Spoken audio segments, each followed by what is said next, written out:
tanong nung ating kapatid sa Bisaya, sa GIS 30 ng Juan, iisa lang ba ang Diyos? Ang sagot, marami. Ang Panginoon, marami rin. Si Kristo ay Panginoon, yung Ama niya ay Panginoon, si Kristo ay Diyos, yung Ama niya ay Diyos.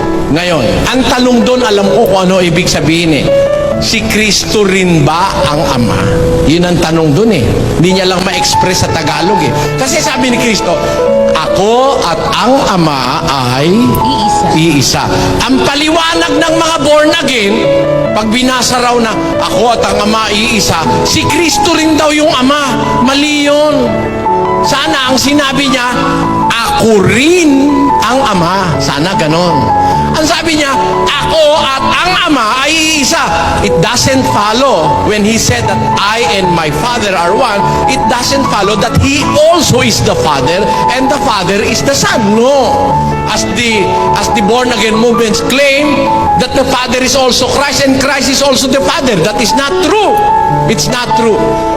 The person of the Son is different from the person of the Father. Why? Let us ask the Bible. John 1:18. Sa unang 18 ng Juan, ganito po ating mababasa.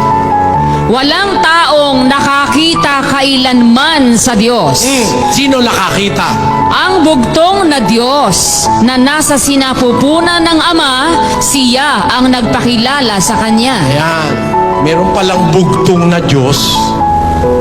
Begotten God.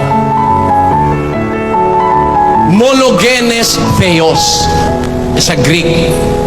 Bugtong na Diyos. Sa ibang translation, isinali niyan bugtong na anak. Ano ba ibig sabihin ng bugtong? Sa Tagalog, kaisa-isa.